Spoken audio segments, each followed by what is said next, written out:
Hi everyone, thank you for joining the session. I'm Antoine Legrand, CTO at Conny, GmbH in Germany, initial author, co-author of Kubespray. And I should have been with Mohamed Zaian today, but unfortunately I have to, for mentioning, go back home yesterday. He's a senior engineer at New York SC and a Kubespray maintainer. So first, quickly, if you don't know what's Kubespray, it's an orchestrator for Kubernetes. So to install and upgrade and all the life cycle of managing Kubernetes cluster. It's been there for 10 years since the first version of it, and I've seen like a large adoption so far. It's focusing on production environments, so not necessarily like for development. There is a better tool for that, and focusing on maintenance and stability. So having safe upgrade and so on. One thing that is very important is flexibility. So we try really to meet where you are in terms of configuration, and that means it can run basically everywhere. So on the cloud, on bare metal, private data center, there is integration with most of cloud provider. It works on every operating system nearly. And then you can keep getting options, choose the container runtime you want, the networking interface, Calico, Cilium, any of them that's been around, and so on. So that's very compensable. Choose the option or the requirements you have, and there will be a path kind of for it. So once to use a containerd with Calico, that's feasible, and with Debian. Quickly, how do we keep it stable? Mainly, we have a CI infrastructure that we deploy about 10 to 15,000 clusters that we test on every month. So for every PR, we will deploy about 20 to 50 clusters. So that means we create VM for, let's say, we want to try Ubuntu with Calico. We'll deploy 3 VM of them.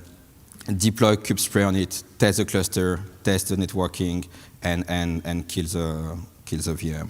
So at times, sometimes we have we can spin up, depending on the workload, 200 to 300 VM at once just to test PR from the communities. Of course, that's expensive. So how did we manage the cost of it? And two main ways. One is to write better code, more efficient code, so can choose things. Or another way also is to focus on the infrastructure. So today we'll be more talking about the infrastructure part. And what's kind of best to lower price is to start to shop around. And if you look at the market, actually, there's a wide range of prices. It could come from a few thousand to a few tens of thousands. So the range could be, it's at least 10x from the cheapest one to the most expensive one. And that's even more true with when you add GPU or between purchase and so on. So that seems very simple. Just go with the cheapest one. So what's the problem here? I would say that's the main thing is to avoid vendor lock-in. That's the main goal, and that's not so simple. So the main part, that's where Kubespray can help. It's if you build everything on top of Kubernetes and using Kubespray to manage your Kubernetes cluster, then that's become your common denominator for every cluster you manage. So that would be one way to manage everything everywhere. And now, if you look at your stack, so you will have your AI stack running on Kubernetes. I think there is other many why you should do that for scalability and also, so we'll not cover that. You run this stack on top of Kubernetes that is managed via Kubespray, as mentioned, and that's allow you to run basically everywhere. So with Kubespray, it's also integrated with GPU management, the operator, so it will be deployed automatically. And that's a way to manage transparently all all hardware provider, and basically focusing on that denominator will let you, like, the hardware become now just some machines, a bunch of IPs that you can decide what to use where.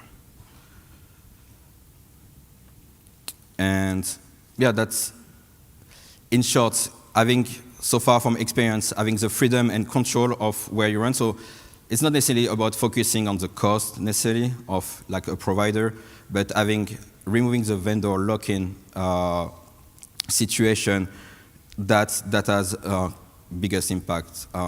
I've talked quite a lot also during the conference. Some are using even like very large scale, all the cloud provider, and what they realize, like, they can aggressively also negotiate on pricing. Like, yeah, sure.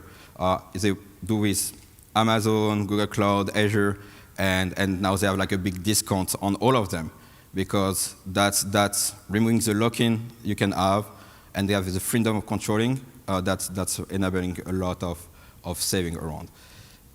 That's also enable you to, yeah, as mentioned, to mix and match what you need. So you can be on the core workload here, have on-prem GPU running, and mix match with Kubespray. It's like one interface to manage all your Kubernetes cluster. Yeah, so as mentioned, discuss today we had prepared a demo, but I think it was best to actually get a user of Kubespray in the community to explain, like, why they choose Kubespray for that specific use case, pretty big on using AI infrastructure and using Kubespray. So yeah, thanks, Luc, for joining spontaneously today. Yeah. Thanks.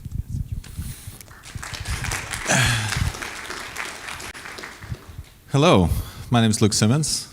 I work with a healthcare company out of Sweden called Västra Götalandsregionen. We have about 50,000 people that are employed.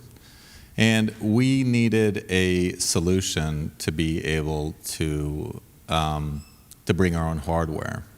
We had to be able to buy a DGX or something like that, or buy maybe smaller GPUs, and be able to attach them to different worker nodes. And we needed a solution to provide for this. And we also needed a solution that we could be able to spin up some of the latest versions of Kubernetes. And I think probably some people know it's not always very easy in enterprise companies to always be able to bump your Kubernetes versions to the latest thing, to be able to use the latest stuff that you need for AI deployments and stuff like that. So we ended up spinning up, choosing Kubespray. It's hardware agnostic. It can use anything that you want. And we started spinning up to apply our DGXs and A100s directly. So what do we use it for? We use it to, we use the NVIDIA GPU operator, just like Antoine described right there.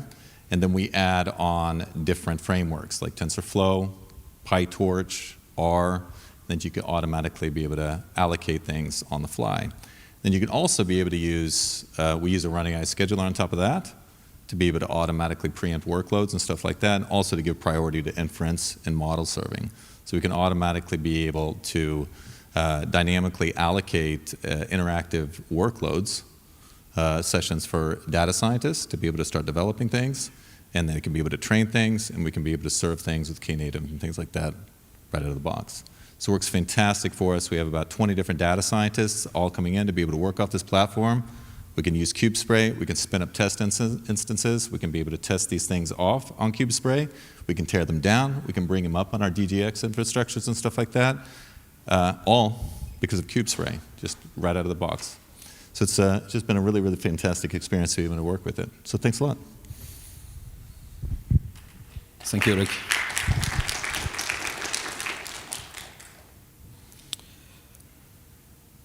Yeah, so as mentioned, Kubespray, it's managed all the life cycle of your Kubernetes cluster.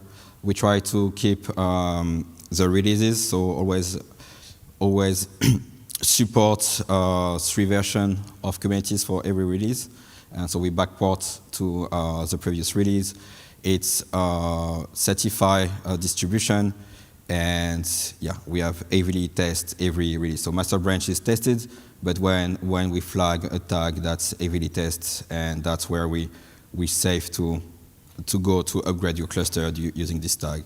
I had like a lot of questions why 132 is not like out there.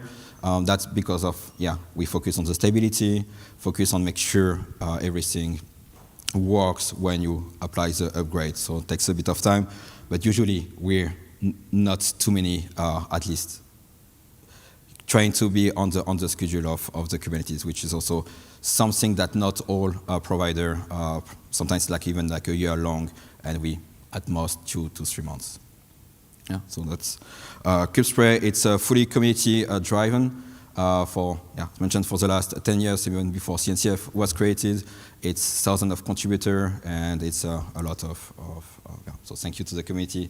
It's thousands of contributions. So that's all. We are at the kiosk tomorrow morning again, 20 to 8. Don't hesitate to stop by, and the Slack channel are very useful for if you need help. Yeah, that's about it. Thanks, everyone.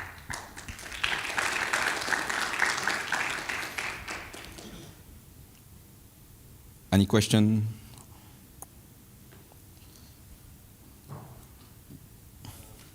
I don't know where. Speaker.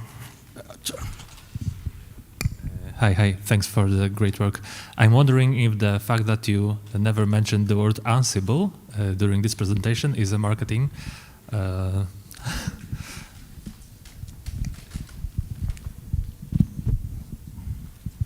So the question is about Ansible. Well, so yeah, Kubespray behind the scene is using Ansible and do all the automation using Ansible. So to do an kubedm. So Ansible would be the orchestration tool, but that's more implementation detail in a way for us. So if tomorrow we find something that's not will be moving on, so that's not like a strong focus to work on Ansible. Has been there, it's been working correctly, and that's also enable all that possibilities.